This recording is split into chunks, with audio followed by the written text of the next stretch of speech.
What I want to talk about today is how campaigning is newly technology intensive and how that has impacted electoral politics, political communication strategies, and ultimately citizenship.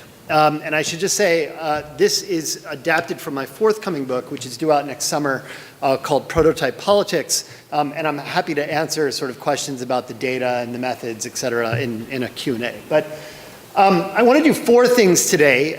Is first talk about what I mean by the new technological basis of campaigning.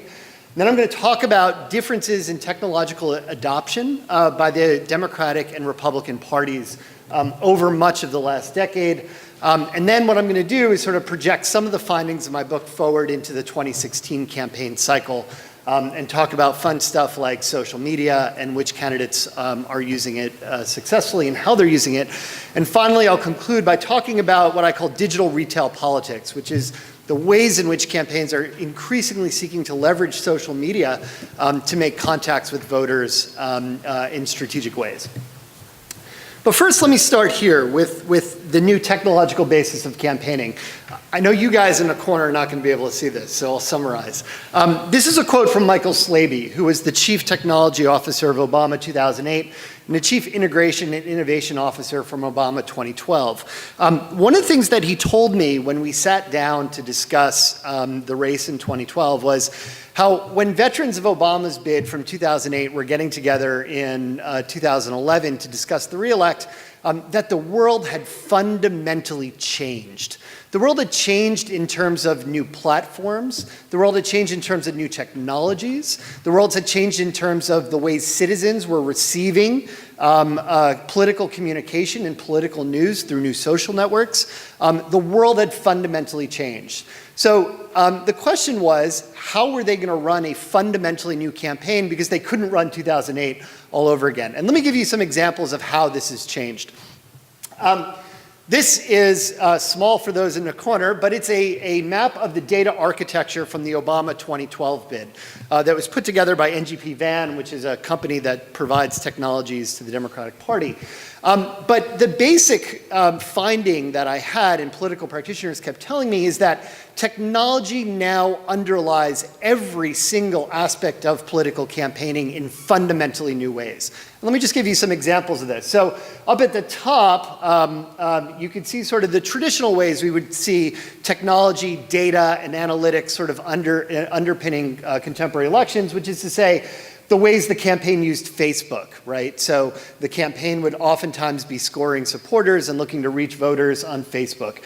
Email, right? Obviously a fundamentally new digital technology, a very data-driven practice.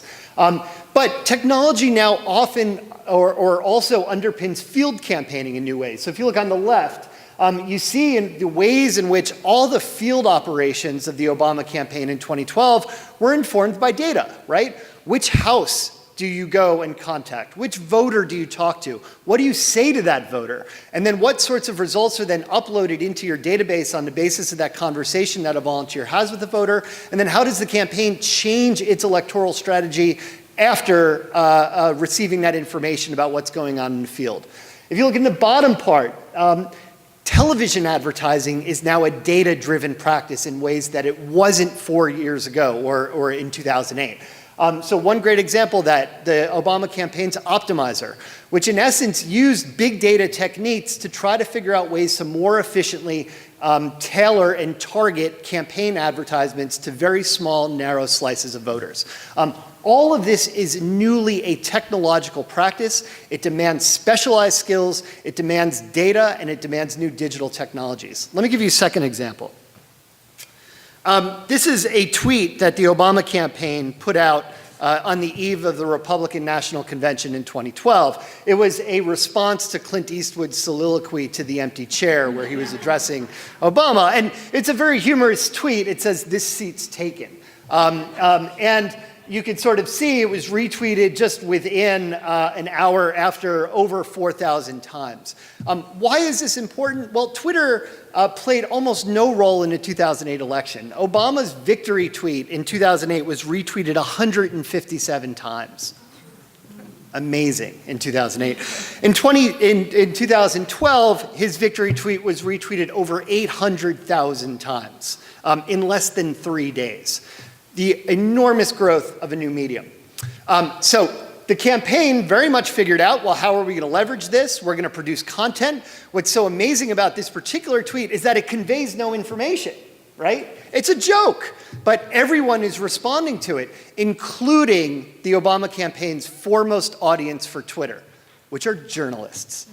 Campaigns use Twitter for one primary purpose, and that is to influence the professional press, to influence what they're covering, to influence the frames that they're talking about the election with, and to help drive coverage. And indeed, when I went and did an analysis, what I found is that oftentimes in news reports, they were incorporating the Obama campaign's response to Clint Eastwood in the context of their convention coverage, right?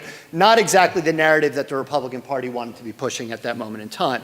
One other example, not Twitter, but Facebook. Obama staffers in 2012 found that they only had phone numbers for 50% of the young voters they were trying to reach. Of that 50%, 85% of those young voters could be reached through the social networks of their supporters on Facebook, right? Fundamentally new technologies, new ways of contacting voters. Okay, so how do campaigns try to keep shape, to keep pace with these changes in technologies, and how have the two parties sort of differentially responded to this? This is some research that I did on the basis of using Federal Election Commission and LinkedIn data. I generated a list of all campaign staffers working in tech on primary and general election bids from 2004 to 2012, and then I looked at their professional biographies. Me and a team of graduate students did this. The first thing that's sort of fascinating is that the hiring has dramatically increased in technology. This is all staffers, technology, digital data, and analytics. So we went big, right? Try to get everybody. So you could sort of see we ended up with a 629 staffer data set.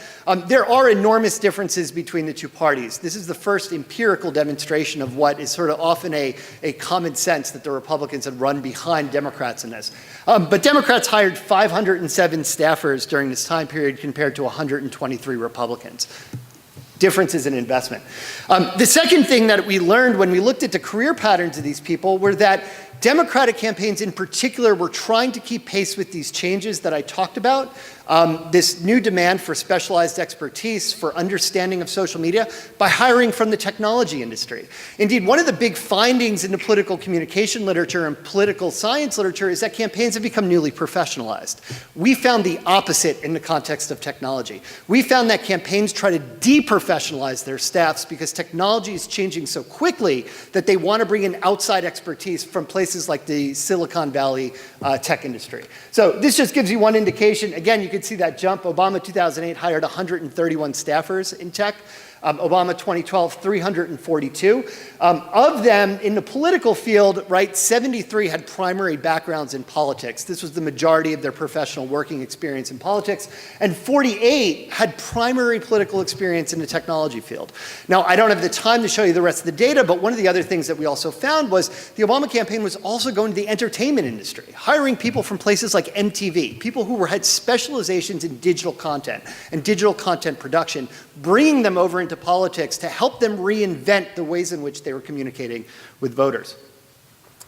Another difference we found between the two parties, and that we argue also very much helped the Democrats sort of accrue their advantage and carry innovations at professional at presidential levels down ballot, is the founding of firms. This is just a social network graph that we put together. We looked at staffers who left presidential campaigns to found new firms. And what's important about the founding of firms is that they institutionalize technologies, practice, knowledge, and skills that are often honed on better funded primary campaigns and general election presidential campaigns, because that's where the money is. And then they carry them across electoral cycles and they carry them down ballot.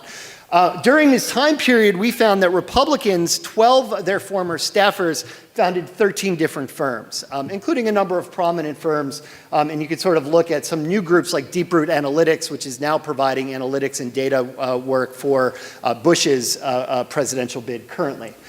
On the Democratic side of the aisle, we found a total of 67 Democratic firms that were spawned by former staffers on Democratic campaigns.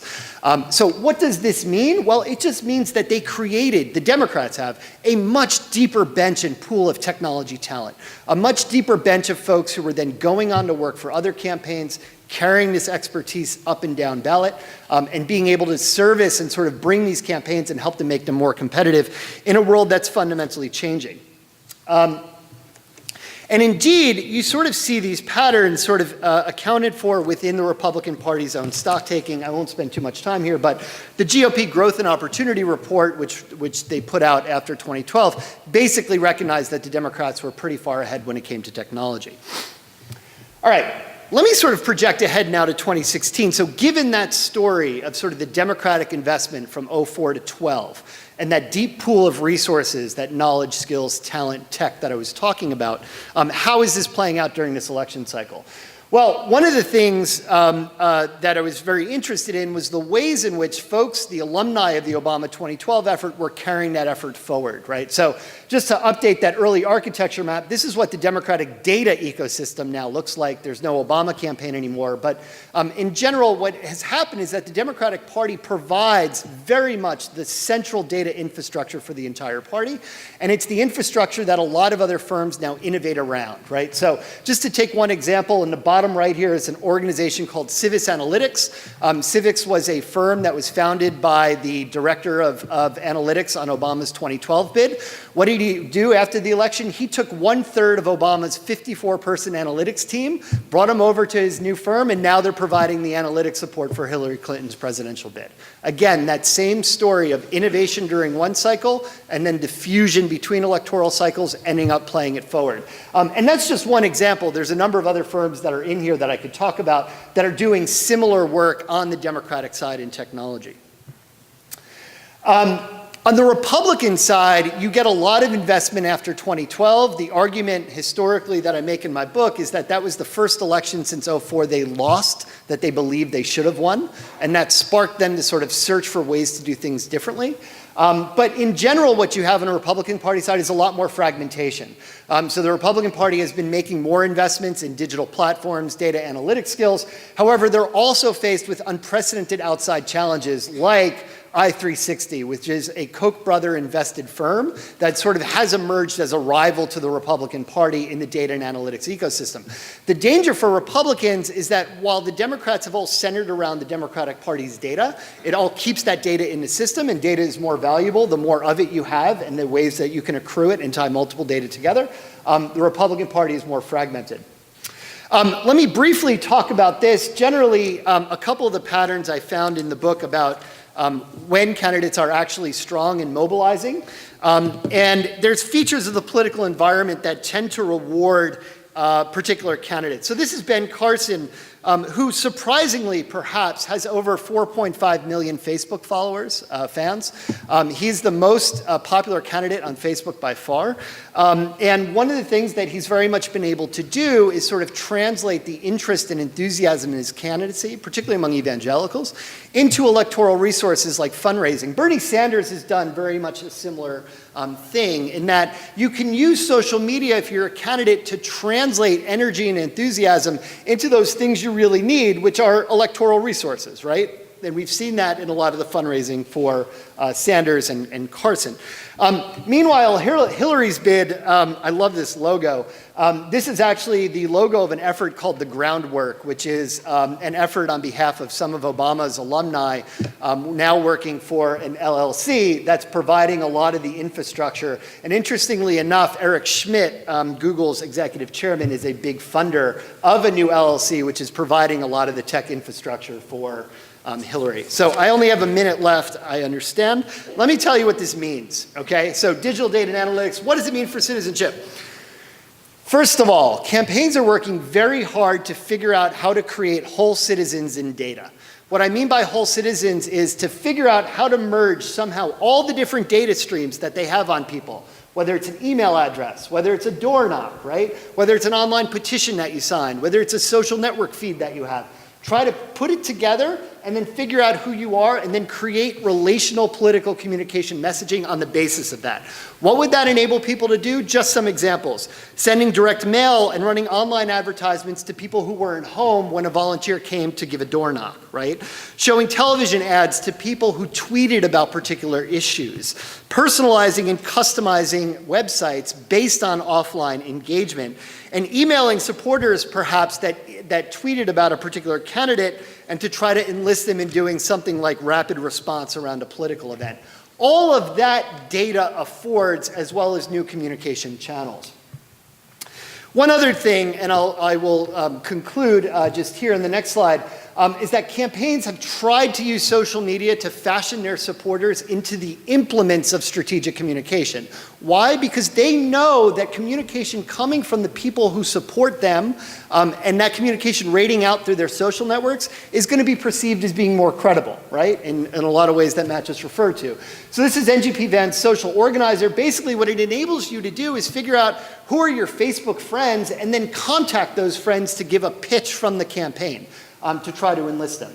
And the whole point here is that political communication works best through trusted validators, people who are trusted to pass on that campaign's message. So it's no longer just directly coming from the campaign, they're trying to leverage digital two-step flows of communications between citizens themselves. All right, so, and finally, I'll just sort of say, new technology-intensive basis of campaigning. When you think about the election, you have to think about party network infrastructure, that collection of firms and organizations that exist around candidates, the digital opportunities candidates have to sort of act on them, and finally, the ways in which digital media is yoked into a new form of retail politics. I'll stop there.